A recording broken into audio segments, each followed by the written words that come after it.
mengalami pelecehan seksual, dapat menjadi lebih tertutup, tidak percaya diri, bahkan mengalami gangguan depresi.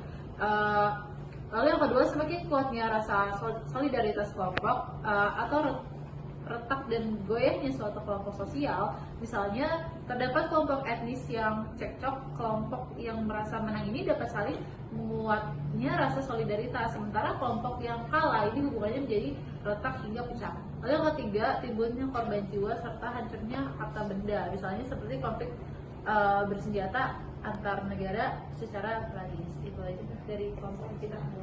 Oke, bagus banget presentasi dari kelompok 1 dan juga kelompok 2. Boleh tepuk tangan untuk keduanya. Mungkin untuk mengevaluasi dan memastikan bahwa pelajaran yang ini disampaikan tuh tersampaikan dengan baik, ada nggak yang berani untuk meringkas apa aja yang tadi udah disampaikan sama saya dan teman-teman? Saya, Pak. Oke, boleh. Oke, saya Diandra izin menyampaikan hasil evaluasi dari pembelajaran hari ini. Yaitu kesimpulannya, jadi konflik merupakan pertentangan yang disebabkan karena adanya perbedaan antar individu dengan kelompok, kelompok dengan kelompok. Baik itu perbedaan budaya, pandangan, pemikiran yang terjadi di masyarakat. Nah, konflik yang diwujudkan dalam tindakan menghancurkan lawan disebut dengan kekerasan. Tidak semua konflik diawali dengan kekerasan, tetapi kalau sudah terjadi kekerasan, pasti diawali dengan adanya konflik. Agar konflik tidak mengarah pada kekerasan, maka konflik tersebut harus segera diselesaikan dengan cara yang berdamai. Oke, bagus banget. Boleh tepuk tangan untuk sekian mungkin pembelajaran hari ini. Ada yang mau bertanya dulu nggak? Boleh?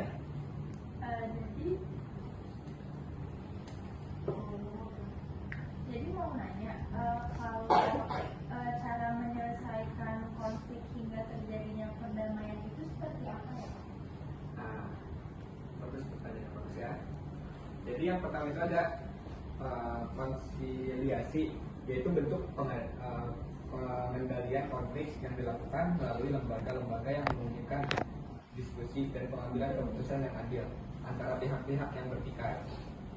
Dan yang kedua itu ada mediasi, di mana pengendalian konflik secara merujuk pada pihak ketiga sebagai mediator atau pemberi nasihat. Oke.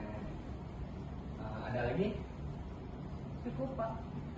Kalau sudah cukup, mungkin sekian kegiatan belajar dan mengajarnya untuk hari ini. Kurang lebihnya mohon maaf. Boleh untuk ketua kelas dipimpin untuk doa.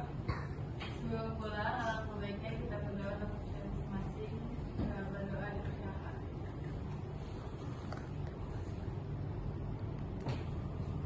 Berdoa selesai. Alhamdulillah. Sudah selesai. Saya tutup. Terima kasih semuanya. Assalamualaikum.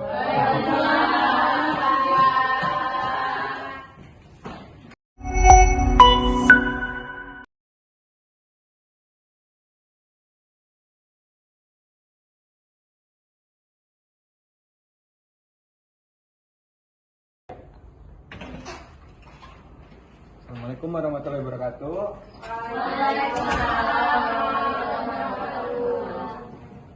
Selamat siang semuanya. Siap. Oke. Sebelumnya ketua kelasnya pimpin doa dulu ya sebelum memulai pelajaran. Oke,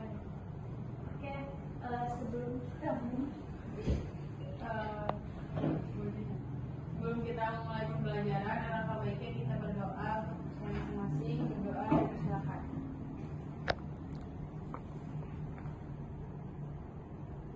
Berdoa selesai.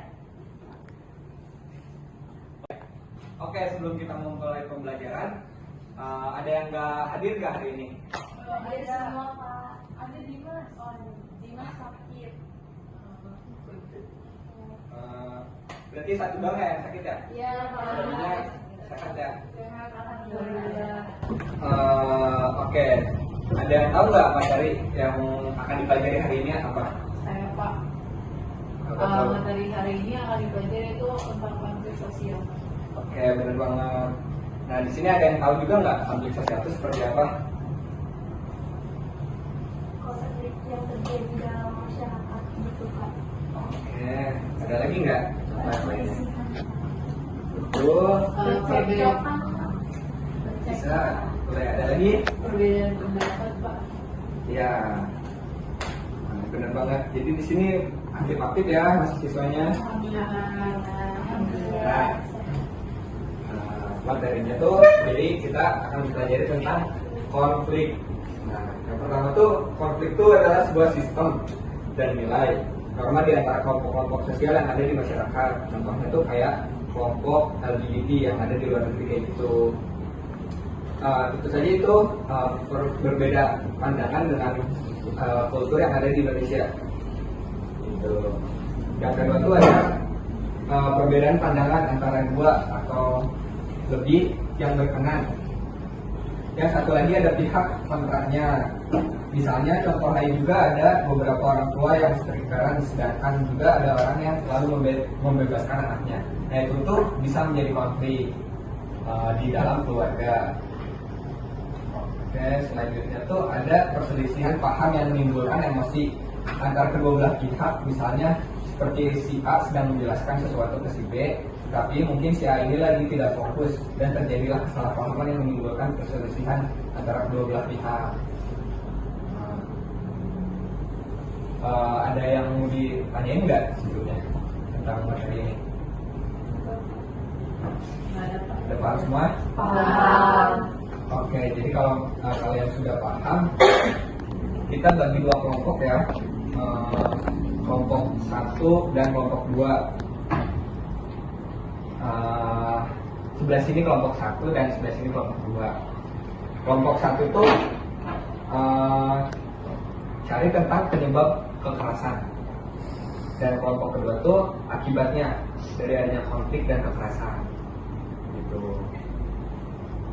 Nah, cara kalian mendapatkan itu dengan cara kalian observasi ke lingkungan di sekitar kalian, di sekitar kampus kayak gitu. Nanti kalau kalian sudah menemukan, kalian balik lagi ke sini dan memaparin materinya masing-masing dari tiap kelompok. Oke, sesuai kelompoknya masing-masing, boleh memulai untuk observasinya.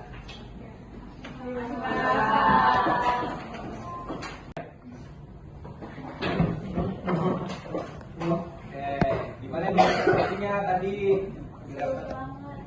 Ya panas Pak, panas Pak, panas. Capek Pak. Apa juga ya?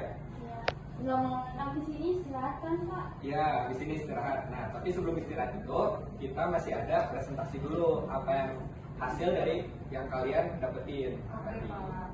Oke, untuk kelompok 1 dari penyebab kekerasan, dari konflik dan konflik, boleh 3.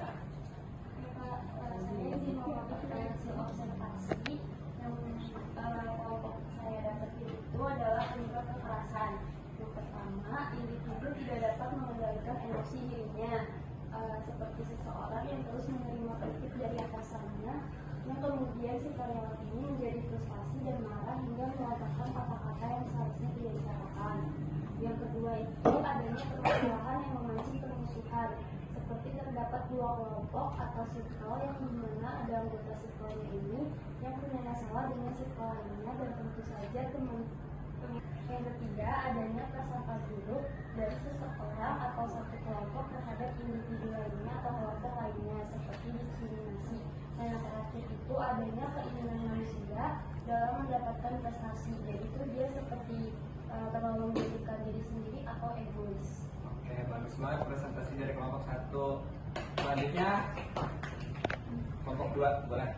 Boleh saya yang mempresentasikan. Oke, jadi hasil dari diskusi kelompok kami itu akibat dari adanya konflik dan kekerasan. Yang pertama itu perubahan kepribadian pada diri seseorang. Misalnya seseorang yang mengalami pelecehan seksual dapat menjadi lebih tertutup, tidak percaya diri, bahkan mengalami gangguan depresi. Lalu yang kedua, semakin kuatnya rasa solidaritas kelompok atau retak dan goyahnya suatu kelompok sosial. Misalnya terdapat kelompok etnis yang cekcok, kelompok yang merasa menang ini dapat saling menguatnya rasa solidaritas, sementara kelompok yang kalah ini hubungannya menjadi retak hingga pecah. Lalu yang ketiga, timbulnya korban jiwa serta hancurnya harta benda, misalnya seperti konflik bersenjata antar negara secara tragis. Itu aja dari kelompok kita. Oke, bagus banget presentasi dari kelompok 1 dan juga kelompok 2. Kalau tepuk tangan untuk kelompoknya. Mungkin untuk mengevaluasi dan memastikan bahwa pelajaran